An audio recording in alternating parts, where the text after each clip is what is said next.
How do you build the tallest, narrowest, strangest-looking skyscraper in Swedish history? It's a little bit windy. The men of Shift 1 face an incredible challenge.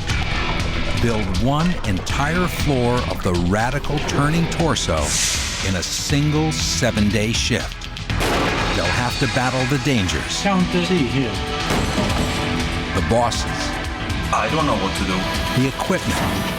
Crushing hangovers. I don't got no girlfriend. And practical jokes to stay on schedule and keep the paychecks coming. I earn some good money here, so I can buy me a bottle of whiskey. 7 crazy days on the 36th floor, right now on Extreme Engineering.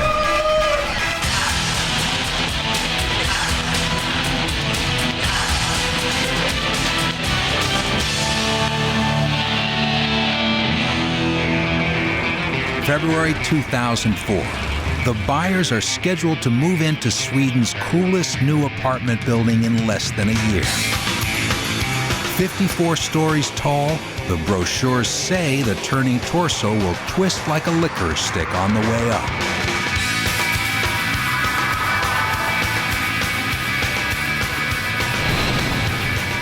On a clear day, the condo owners will be able to see for miles in every direction. That is, if it can be built. Nothing like it has ever been attempted on this scale. The project is a huge gamble for the company footing the bill. To save money, the bosses have figured a grueling schedule. The construction crews will have to work a 7-day shift. That's an 80-hour week until the building is done. They will get a week off in between to recuperate before they strap on their hard hats and go at it again. And it's not just the construction company's fortune that's at stake. The future of the entire region depends on the ability of the men to get the job done.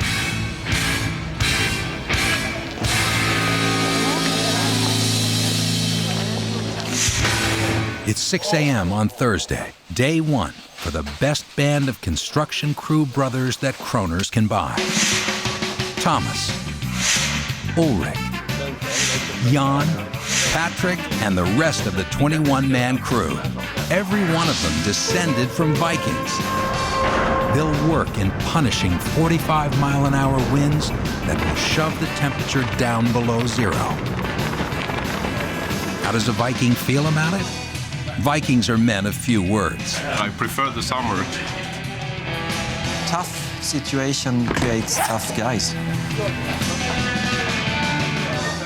They are Vikings. For these 21st century Norsemen, the adventure is not on the sea, it's in the sky. These guys it's very much for practical jokes. And it's no ordinary commute. An elevator hanging precariously off the side of the building hauls the men to their cold, dangerous workplace, 400 feet off the ground.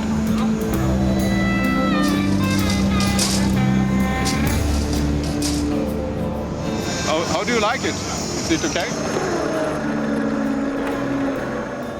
A few minutes in the elevator, and they step out into a whole different world.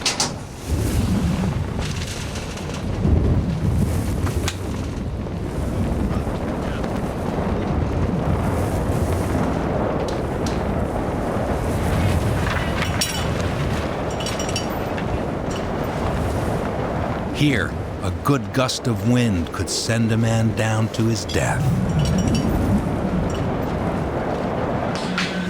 The crew is smart, tough, and fast. But to raise and build an entire 5,000 square foot floor, they'll need the help of their ingenious 4-story workhousing. It's called the Automatic Climbing Structure, the ACS. And the 36th floor will soon rise up around it. The sleek facade of the turning torso hides 64,000 tons of steel and concrete beneath that keep the building standing up. The automatic climbing structure is the factory for all that strength. The ACS shapes the building's concrete floor by floor. Once the core section is complete, the ACS climbs up the building. The outer floors are built on temporary platforms called table forms. The table form sections connect to provide a base for the rebar and concrete to come. Once the floor has dried, the table forms are removed for reuse on a higher floor. Looks simple. Of course, reality has a way of not cooperating.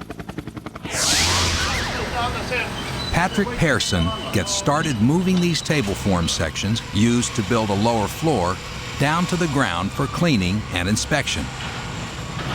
Only then can they be hauled back up to help build the 36th floor. Not much can happen without the help of the man in the sky. Jan Newlander, operator of one of 2 cranes hanging 500 feet off the ground.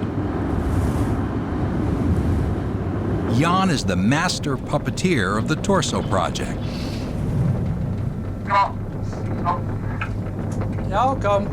He's up so high and controls so much that the men jokingly refer to his crane as God.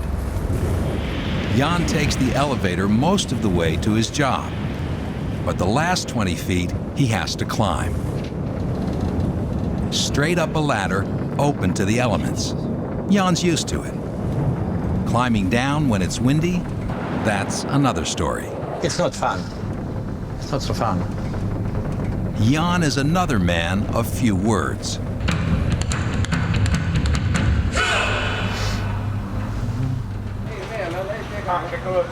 The crew down below is ready and calls up. Yeah, now it's time. At the call of the crew, he swings the giant fork at the end of his crane into position. The crew catches it with a guide rod and hauls it in. They slide it under the table form and lock it in place. They unscrew and fold up the table legs. And the biggest card table on Earth is ready to fly.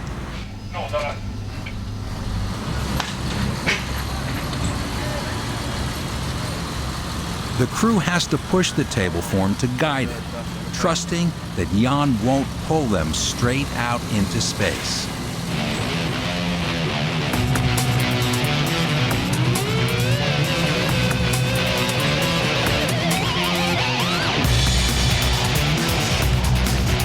The table forms weigh only a couple of 100 pounds, light enough for the wind to set them sailing, heavy enough to kill a man instantly.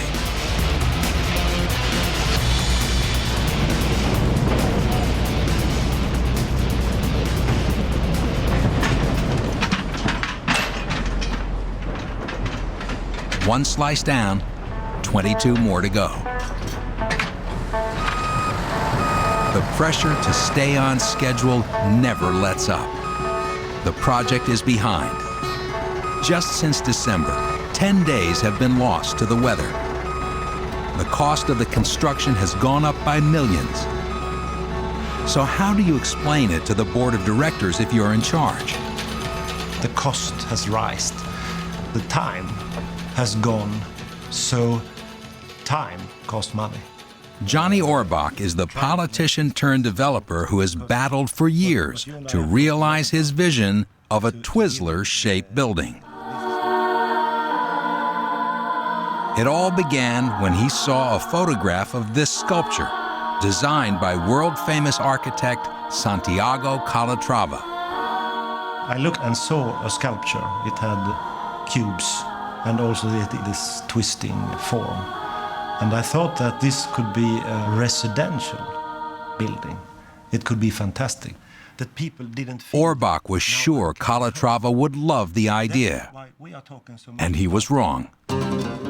He was not so happy about just doing this. He started to make drawings about something different. Calatrava worried that Malmö was a gritty industrial town with an abandoned shipyard, few jobs, and no tall buildings.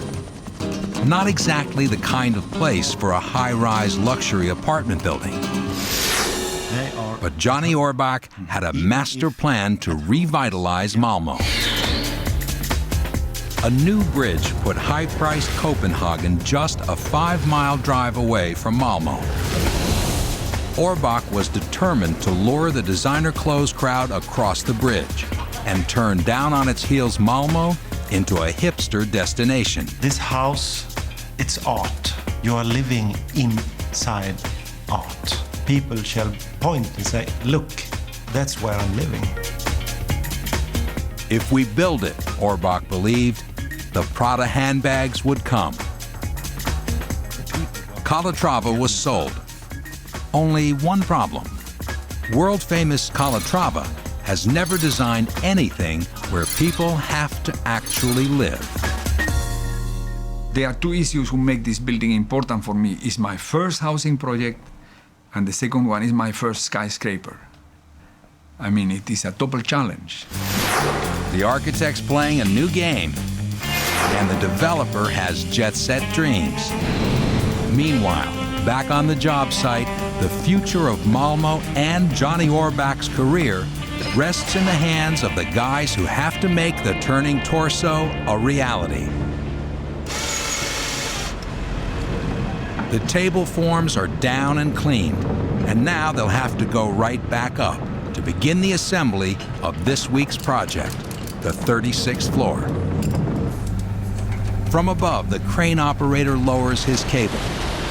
The men on the ground secure it to the table form. And away she goes.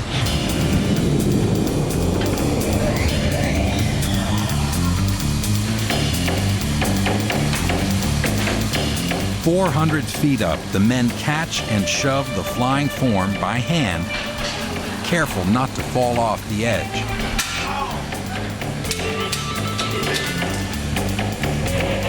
Scrambling like their Viking ancestors on a sailing ship, the men spend the day steering the pieces into place.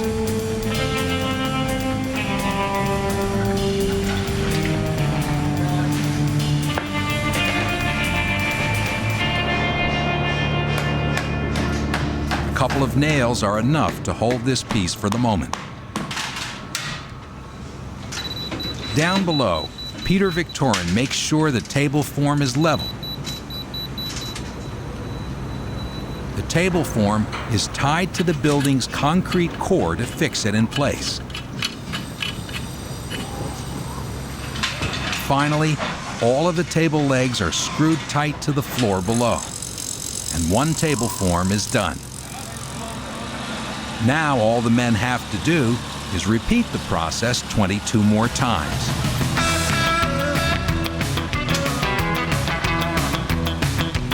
By mid-afternoon, the 36th floor is beginning to take shape.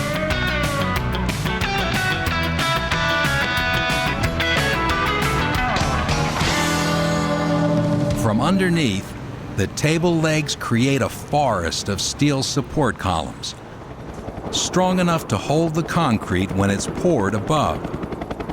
By end of day, every one of the 23 table forms is in place. The guys head for home.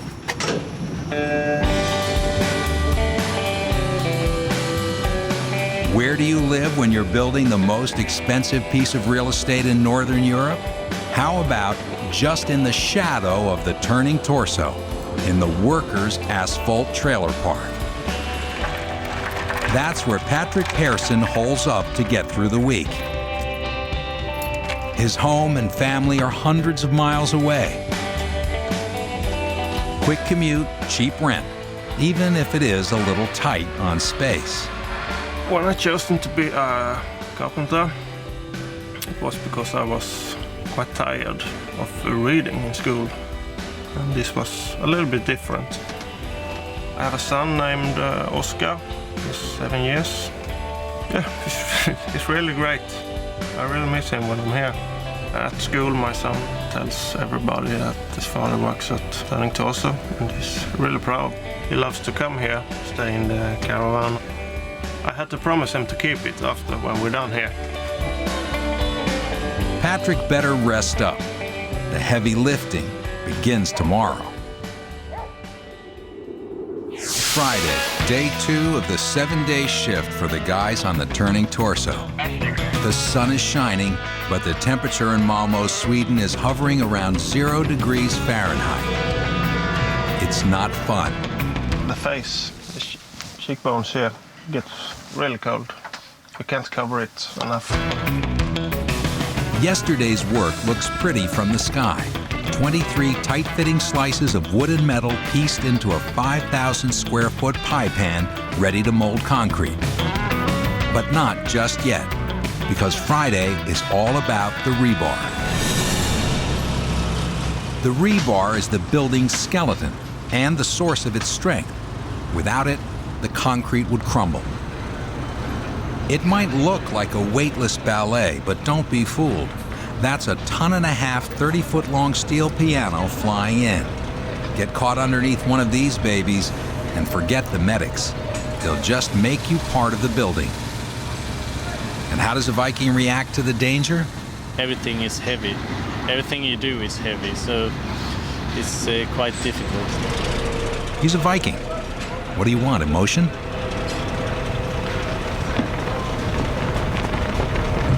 The pieces should drop right into place. Emphasis on the should. The pipes and ductwork always have to be cut to fit.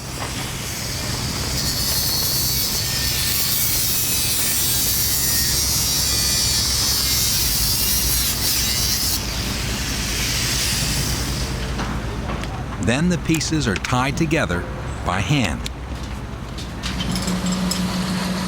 Meanwhile, out on the edge of the building, this steel Tootsie Roll is the size of a Chevy Nova and weighs about the same.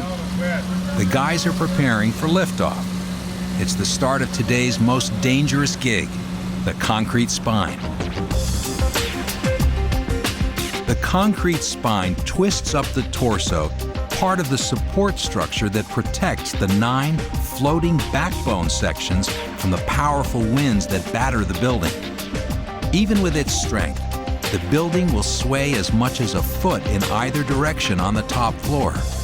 And even an architect knows that nausea is a big turnoff for condo buyers. Apartments are the highest category, the most difficult one to manage, because in an apartment you are quiet, you are by yourself, you are maybe drinking a coffee, and you don't want to get the feeling you are in a boat, you see. So, fitting the spine section into its housing is tricky business, and it's easy to make a mistake.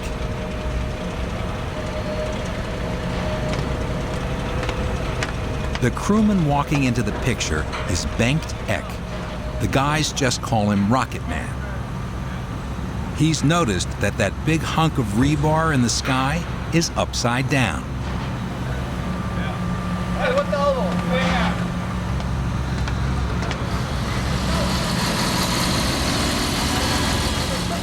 Now we know what it takes to make a Viking smile. They'll have to bring it back down and try again.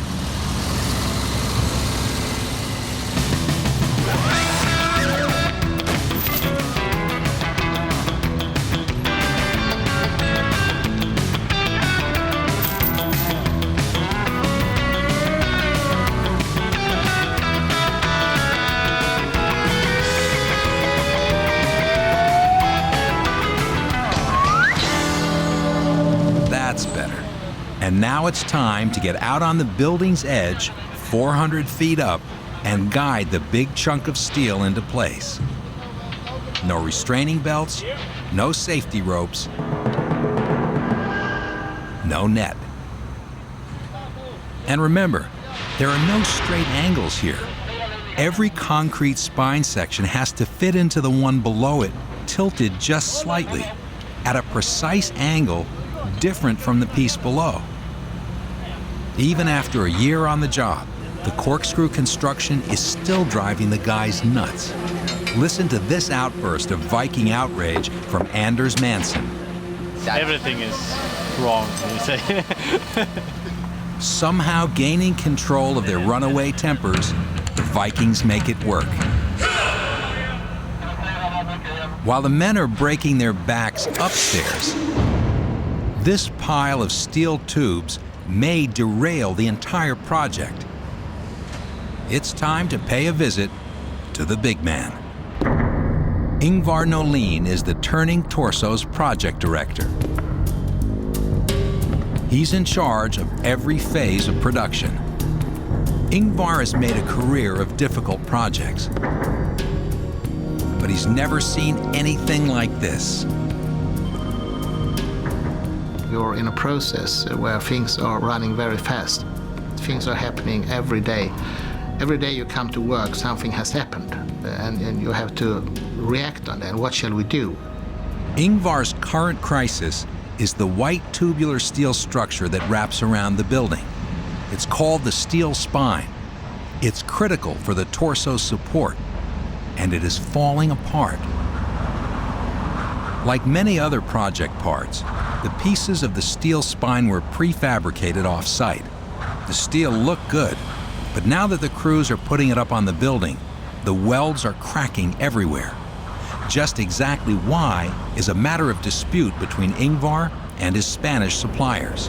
The contractor made all of them in one step, but now we sit here and they have been tested and tested and tested, and they are still no good. So we have a problem. Ingvar's solution is to re-weld the spine sections in place. The new welds work, but they're causing a huge chain reaction of delays. For starters, the gleaming white skin of the torso, the facade, can't be anywhere near the welding sparks. It's a domino effect on everything. We have the tiles, we have the marble, we're talking about the painting next week. They are expecting to be able to start then, and if we can't do that, I mean, it's disaster. Hello, it's Ingvar. Preparing for a showdown with his suppliers, Ingvar's been reading up on the Spanish style of management, hoping to find common ground. He's not encouraged. Here's one good one. One chief executive I talked to was proud that his departments did not communicate with each other. This meant that they could not interfere in each other's work. That's a good one. That's good. Today, things have gotten worse. Not only are the Spanish refusing to pay for the problem, they are refusing to ship the remaining sections needed to assemble the structure.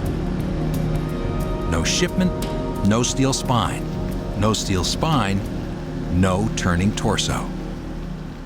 They are not sending a ship until they get the renegotiation of the contract, and but that's blackmailing. What they're doing is they are committing suicide. Unaffected by the steel spine squabble, the concrete crew on floor 36 has set down 70 tons of rebar. At the rate of 7 tons an hour, the men have worked one strong day. They can't wait to get off the building. After working all day long side by side, Ulrich and Thomas go home together. To save on the rent, they're roomies for the job's duration. Love letters. Oh, it's empty. No love letters. It's hard for me and Thomas because we are living together, working together. One time we get really angry on each other. What's this? Viking rancor? About 2 hours after, it's okay. There you have it, the turning torso version of Jerry Springer. Believe it or not, things will get even wilder in just 24 hours when Ulrich and Thomas hit the bars. It's Saturday, day 3 of the 7-day shift on the turning torso. A good day to pour concrete. On the 36th floor, the guys have laid miles of rebar in grids all over the temporary platforms. They're ready for the biggest concrete pour of the week. But right now, all the action is on the ground. how do you deliver 120 tons of concrete 400 feet up? First, you need a steady supply of mixing trucks. Then you've got to feed it into the pump to end all pumps, the Putzmeister.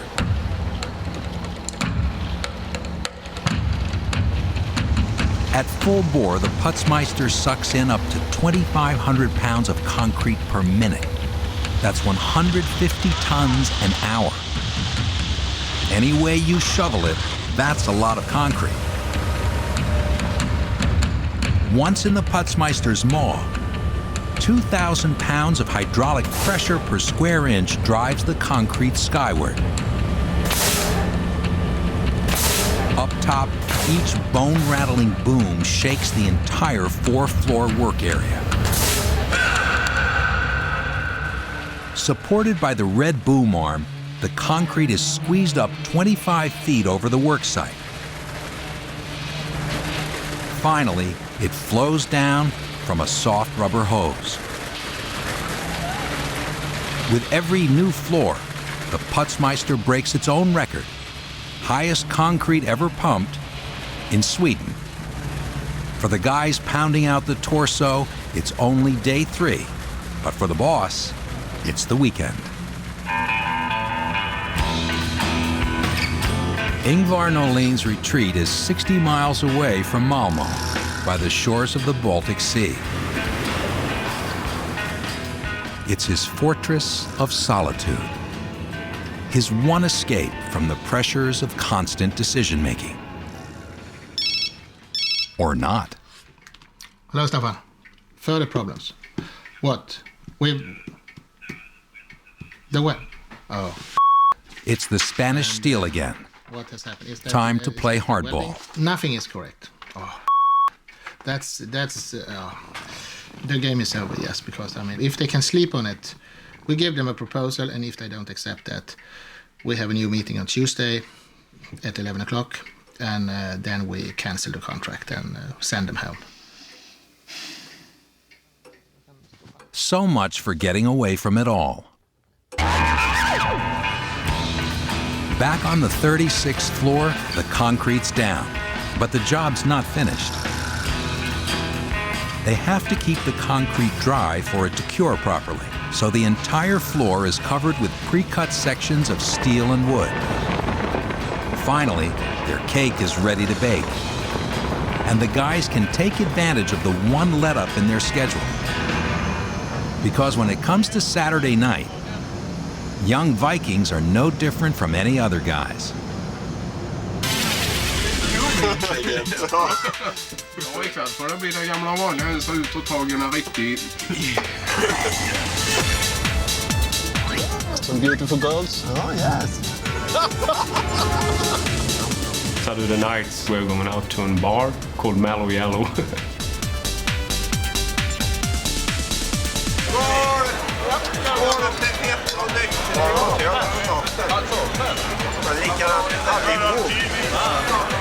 Smile, you're in candid camera.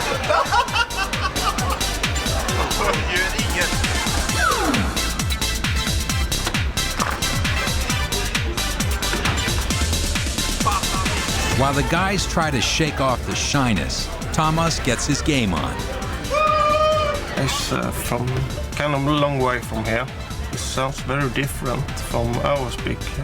They really like the way he talks, and if they don't want to talk to him, he just turns around and take the next table. Thomas the Stallion.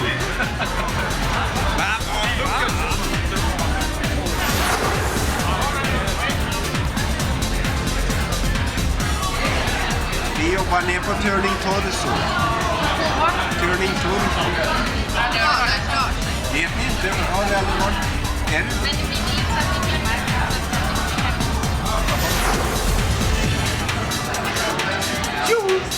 Turning Torso. Jaha! Det är dumt. Dels får du betala.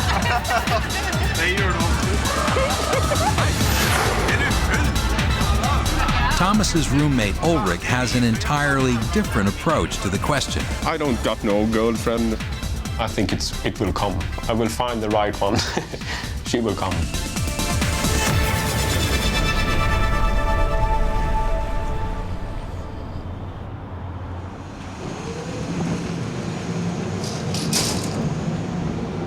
The only trouble with Saturday night is Sunday morning. It's day 4 on the turning torso, hump day in the crew's 7-day shift. While the concrete cures on the 36th floor, Ulrich and Thomas are assigned to the 33rd, the circular hallway. The circular hallway rings around the building's central core. It gives the residents something to walk on their way from the elevator to their apartments. Ladies' man Thomas has drawn the inside duty where it's safe and warm.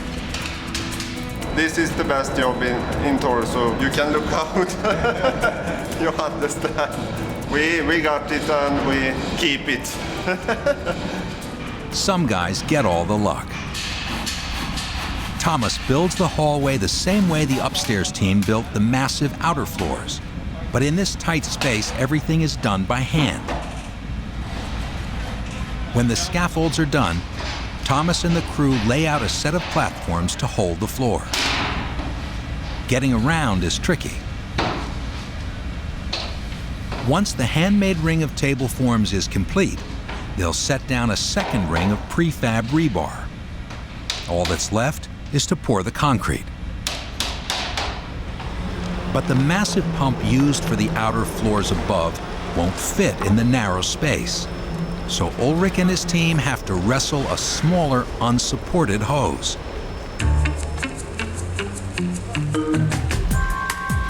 It spits out 500 pounds of concrete a minute and kicks like an angry mule. Just the thing for a hangover. Yeah, that is the force, the power of the pump. It's so heavy when the pump jerks, it makes me feel like I'm about 100-year-old now.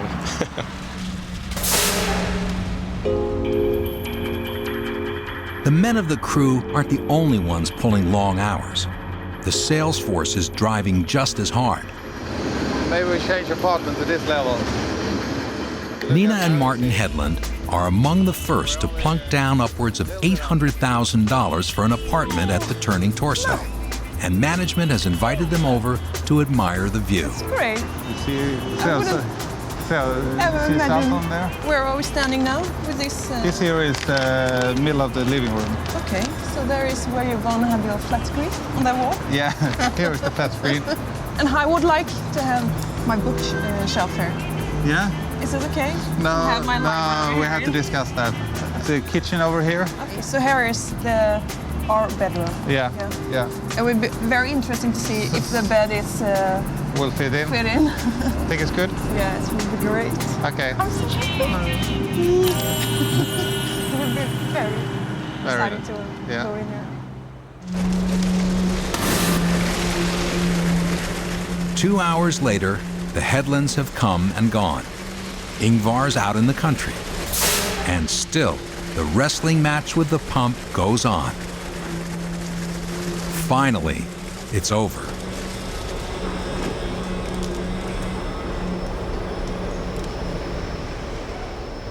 "20 tons of concrete have flowed over the men's backs and onto the floor. A hard day's work. And the Hedlunds will have a nice, smooth place to stand when they push the elevator button. The men are quiet as they apply the finishing touches. They need a break in the worst way. Tomorrow, nature will provide. Day 5, Monday, and the weather's turned nasty. Since their shift began last Thursday, the men on the Turning Torso have already worked 44 hours. Only 36 more to go to make an honest week. Up top, the wind is blowing hard, and this crew needs to get the rebar tied off so they can pour the concrete for the central core, the building's main support structure. It has to be right.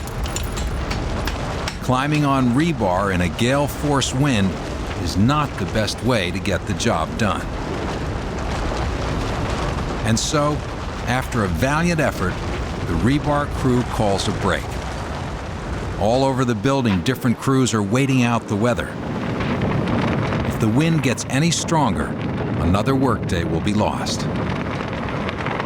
Management can't afford any more delays. Sales remain slow.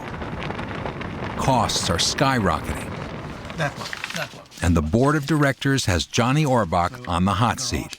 We meet 2 times per month. My role is to always look at the whole of the project. But of course, when we are talking about the economy and the financial questions, it's my responsibility.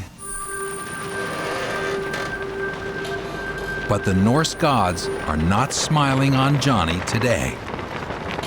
Wind over 45 miles per hour means an automatic shutdown for the elevators and the cranes hanging in the sky. Jan can feel his tower sway as he takes a wind reading and relays the information to Lars on the 36th floor. Vad har du I vinden? The magic number to shut down the cranes is 20 meters per second. Vad sa du? Det ligger på 22 nu. 22 sekundmeter. Rules is rules, and the word goes out. Come down off the building. No more work today. Jan climbs down the crane tower, and the site is quickly abandoned. Back in the office, Bjorn Nordgren tries to explain the weather to his boss, Ingvar Norlén. Today has been a lost day, more or less. You know perfectly well, we always have this problem with the weather. Yeah, but I don't know what to do. The guys get a day off, and the project grows another day more expensive.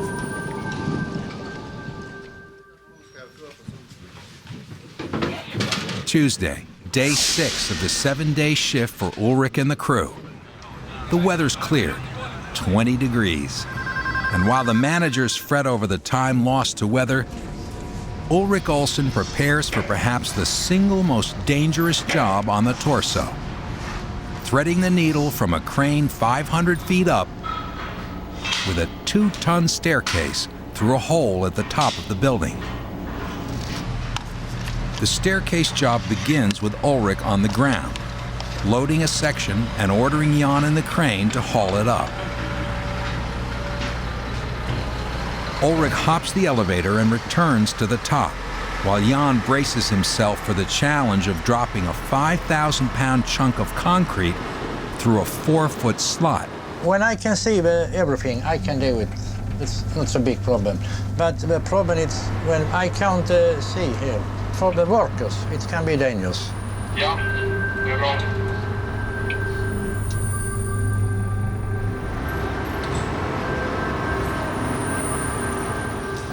Ulrich becomes Jan's eyes and ears. Together, they guide the staircase down by radio. Nu går du för katten lite grann.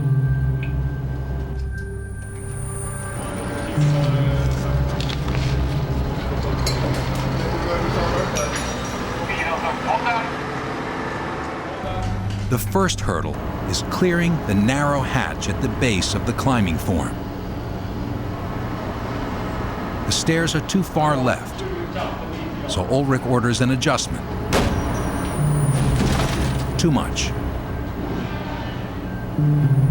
Inch by inch, Jan and Ulrich find the way down.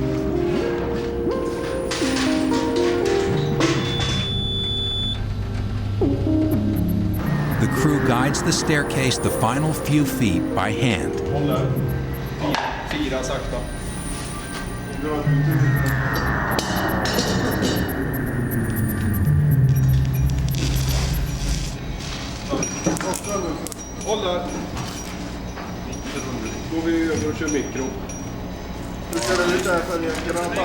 The staircase drops in, an inch too far away from the landing. And not even Ulrich can shove the 2.5 tons into place. So Jan has to pull it back up and try again. But there's a big problem. Somewhere above, where neither Ulrich nor Jan can see, the crane cable has snagged on the building. It's a tense moment. No one knows what's gone wrong or whether the cable will snap. The jolt of the snag breaking free staggers Ulrich for a moment. Nobody's hurt, so they try again. This time, Thomas decides to make sure of the fit, sliding his hands directly under the dangling 2.5-ton slab of concrete.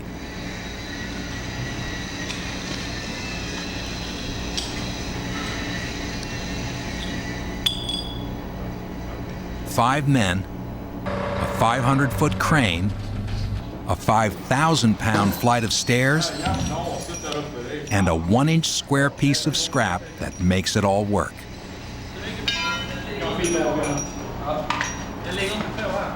Ulrich, Thomas, and the crew have survived staircase duty for another week. It's a big relief to send the cables back upstairs. Not that a Viking will ever let on that he was worried. Yeah, it's dangerous, but if you're driving the car, it could be an accident. So that's life. Last time we saw the boss, Ingvar Nolin, he was ready to fire the suppliers of the building's faulty steel spine.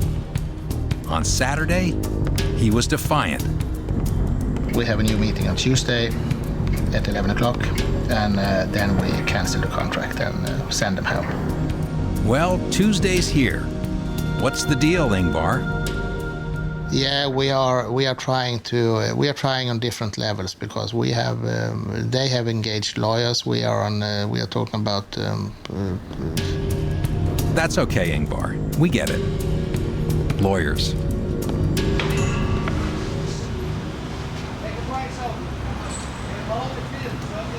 The finish line for floor 36 is in sight, and the guys can't wait to get there. That rebar work delayed by the weather finally got done, and the men are almost ready to pour the concrete for the central core. This will be the end of the concrete work for the week.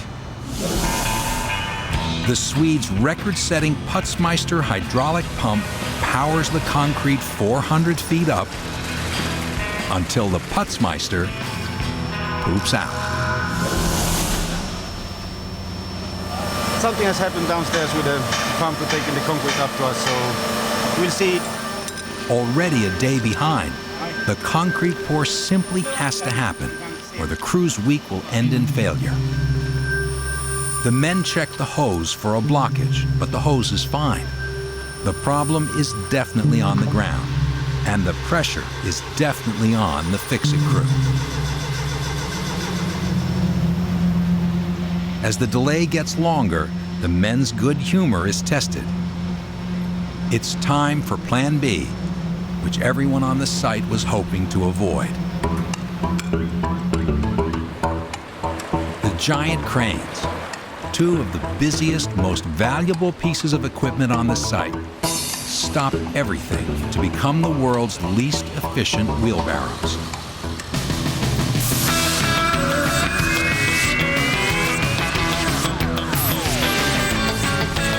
Problems are expected in any project as extreme as the turning torso.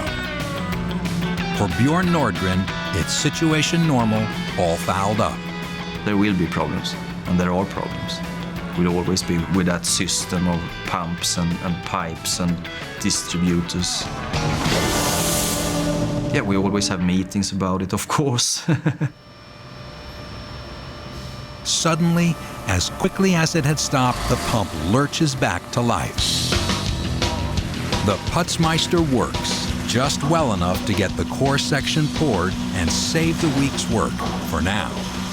One more day, and the crew is free. Wednesday morning, day 7. The marathon week of 12-hour shifts has reached the final turn. All of the rebar has been placed. The concrete for the floors and core has been poured and had time to dry. 68 back-breaking hours into the work week, the men are feeling it. This is the longest day, because all day you are going to wait to go home. It's a lot of hours to work. I feel really tired. I am. Of course, you're a little bit tired, but you have 7 days to looking forward to. I want to be free again. the last piece of work may be the most important of the week.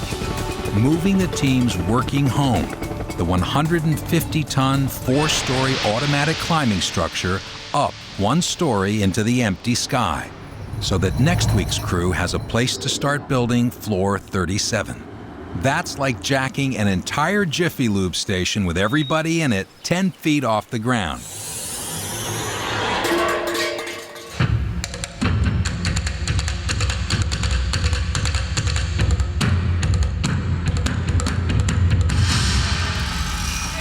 The concrete from yesterday's pour is dried, so the men start by removing the vertical core form sections, revealing the new concrete core behind it. As the team cleans and hoists the core forms, the grand architect of the turning torso, Santiago Calatrava, turns up for a visit. Construction project director Ingvar Nolin shows Calatrava the sites. We have the Swedish record now in pumping concrete now. Yeah. And it is, no one has been pumping concrete so much, so high as we have. It's very pleasant to see the system working. Sorry. Okay. To see the reality of the site and see how people go into the site. This is always, even for myself, extremely moving. The building is emerging from their own direct work, from their own direct supervision. The site belongs to them, the building belongs to them. They are the real ones who make it, so they are the real heroes. The core forms are safely stowed for transport. Time for the action to move inside.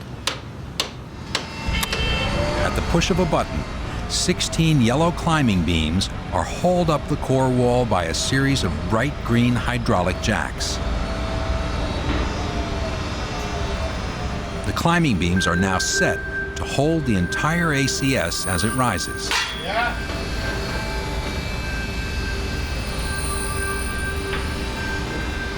The green jacks are switched over. They will now pull up the whole shooting match, the forms, the platforms, the support beams, and Peter Victorin and all the workers inside. It's the riskiest moment of the week. Peter's the button pusher. He will control the entire lift, and he'll take it nice and easy. If he were to push the ACS up a little too far, the whole structure could collapse and fall, taking everyone with it. For the moment, the success of the turning torso rests on the tip of Peter's thumb and his index finger.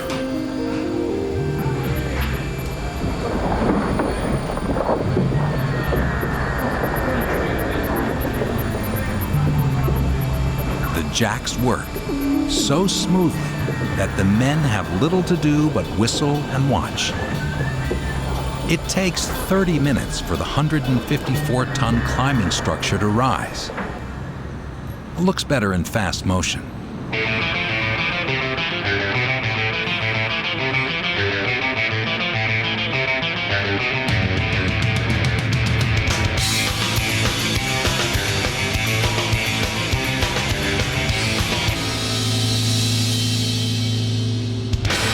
Floor 36, done in 7 days. Go crazy, guys.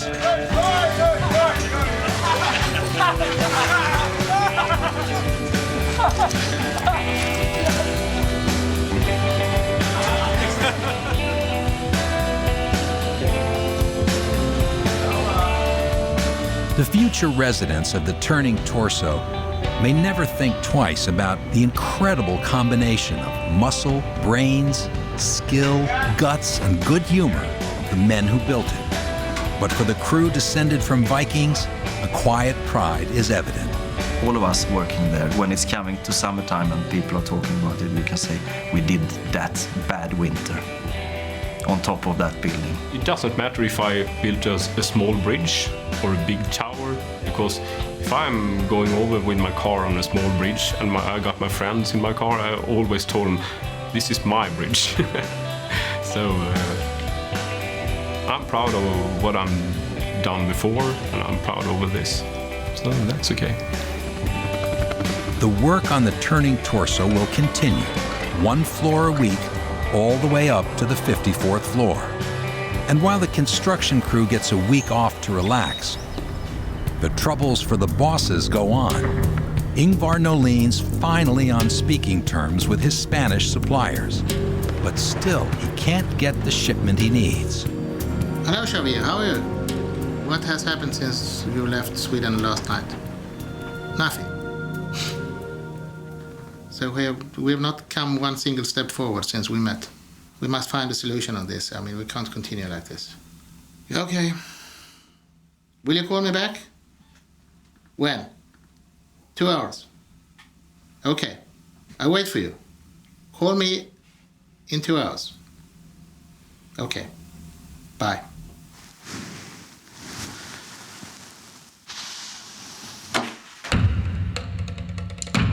After Extreme Engineering left the job site, an agreement was finally reached with the Spanish. The suppliers got their money, and Ingvar got his new steel. But all the troubles did claim one casualty, the man who first dreamed that a sculpture could be a building. Johnny Orbach was replaced as chief executive officer of the company building the torso. Still, Orbach's dream lives on. And like all true Vikings, Johnny knows what's really important in life. You must have love, and you must have food, and you must have a beautiful place where you can live. That makes happy people.